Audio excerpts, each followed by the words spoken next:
Hi, and welcome back to Three and Out with Chris Spielman. I'm Mike O'Hara.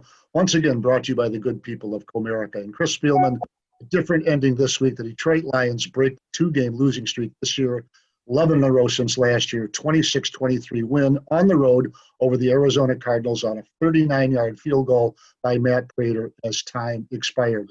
Here's the thing, Mike. I'm just so happy to come on Three and Out and talk about a victory and all the good things that happened. And as we go through the highlights here, we're going to point out some mental errors that the Lions were able to exploit, especially on the last drive. But they needed the victory, right? They really did. And it's still early in the season. And what a win on the road against a very good team. Like, the Cardinals are a really good team. Now, certainly Kyler Murray throwing 3 interceptions, and the Lions took advantage of that. But it was a great team win. Having Kenny Golladay back, what a bonus that is. Adrian Peterson effective on the ground. I'm happy for those guys. It's something that was desperately needed. We know the stats on turnovers. If you're +2, I think it's over 80% you're going to win the game. And look, the commitment to the run game is the NFL now. There's a natural trend going back to running the football. You know, teams that run the ball, Mike, over 35 times. Now, I get it. It's game situations and stuff. But just as a general rule, since 1948, win 84% of the time. And so we're seeing teams getting committed to running the football. And I think Matt Patricia and Bob Quinn have kind of been building that type of offense and roster for a while now, right? We've heard Bob talk about that ever since he took the job. And it was a tremendous team win, and I'm really happy for them. Well, when you go back to 1948, only one of us in this group here was alive then. Now, let's just skip over that, okay? And glad to be. And happy about that, too. Okay, let's start going. We'll go to our first play here. And this is the first turnover of the game. It's an interception by safety, Duron Harmon. Chris Spielman, break it down. Go 3 and out. Tell us what you see on this first turnover by Kyler Murray. So a big move right here, and you're going to be surprised when I say this name, is Jamie Collins is the one that is able to disrupt this play.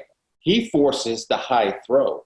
And by Harmon being in good deep position as a safety, he's able to take advantage of the dropped ball and the tipped ball because the ball is thrown high, because Jamie Collins doesn't get a sack, gets a quarterback pressure, but that stuff doesn't show up on the stat sheet. And when you have players like that giving everything, and it's a game of inches, I know that's cliche, but it's true. But when you have Jamie Collins giving this type of effort and just getting in the vision and getting that right arm up there, not allowing Kyler Murray to follow through. Watch how his arm stops right there. His arm can't follow through. So when you release the ball high without follow through, it's a high throw. And so guys are in position and they're able to make a great play. Okay, let's move along. It's late in the second quarter. This is one of those games, ebb and flow, back and forth. The Lions trail 13-10. Break it down. Tell us what you see. You see we have a little bit of a bunch formation right there, and Kenny Golladay gets inside the safety. Now watch out what he does with his route. He's almost like a basketball player boxing out. Instead of carrying that route into the end zone, he sees the safety is really high, so he and Matthew Stafford are on the same page. So instead of carrying it into the end zone, what's he do? He settles down. And so he's such a big target that Budda Baker's not able to come around or through Kenny Golladay to make the play. And with that long 6'4" body, he's able to stretch it in there. But having Kenny Golladay back is a huge bonus for this football team. And give credit there to the offensive line for giving Matthew a very clean pocket to survey, see the field, and he and Golladay being on the same page. It's just a well-executed play. I get so excited when I see this team because, you know, I see the potential there, right? And there's certain teams that I watch that, yeah, they're young, there's growing pains, they don't have enough people yet. This team has the potential. It has the ability, but you need its stars to play, and 19 is certainly a star. Well, that makes it 2013. That was with 31 seconds to go in the first half. Okay, we're going to move along to the fourth quarter, and it's 23-23. Obviously, a lot has happened. There are 2 more interceptions for the Detroit Lions. But the Lions get the ball at their own 9-yard line for their final possession. They go 70 yards on 10 plays, and here's one of those big plays that sets up the game-winning field goal. Break it down. Tell us what you see. So remember the first 2 weeks we talked about making crucial plays in crucial times, and how much crucial is it to go 70 yards in 10 plays? First, Matthew has dealer's choice here. He has Hawkinson right there. See that little open right there? Hawkinson could have got yards, but his read was to Marvin Jones. He has a nice clean pocket and a clean throwing lane, and it's a mental error by the Cardinals, which we'll get to from the end zone copy. But I love Marvin Jones Jr. He's like Golladay, and both these guys are competitors. Look at him fight. Now, the awareness of the game situation, being a veteran, he doesn't go out of bounds. He stays in bounds, he protects the football, and he gives his team a chance to win. Now, we talk about taking advantage of mental errors. Look at the outside and look at Hassan Reddick, 43, and number 21, Patrick Peterson, will come into your picture here in a moment. They screw this splits up. You're going to have two guys in one gap on the outside. By having two guys in one gap on the outside, Crosby can block two with one person. Then by Crosby blocking two with one person, there you see that on top left there. Look at the beautiful throwing lane for the outcut for Marvin Jones Jr. It just sets up perfectly.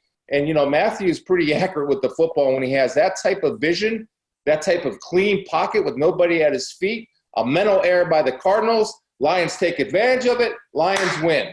Man, we haven't talked about that in a while. Well, we talk about what have you done for me lately. I think in the National Football League, it's what are you going to do next? And what's the carryover on this win for the Detroit Lions? They got a tough one coming up next week at Ford Field. The New Orleans Saints come in off a tough loss to the Green Bay Packers and a 1-2 record. What do you look for coming up in the next game? I think continue to do what they do, and that's establish the run and make plays. The secondary made plays, and it's just the little things, Mike. And I'm going to say this every week on 3 and Out if I don't. Every NFL team right now, they're all pretty even. You can be in any game. I mean, how many games, you think about this, how many games you cover that don't go into the fourth quarter?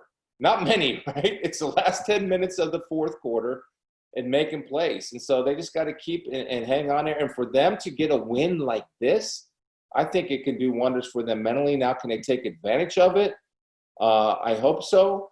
But, you have a New Orleans Saints team that's in a little bit of a desperation mode at 1-2. So that'll be a fun game to do and a fun game to watch. All right, Chris Spielman, that's a wrap for this week. Next week at Ford Field, 1 o'clock kickoff, Saints at Lions. We'll break it down for you next week. You got it.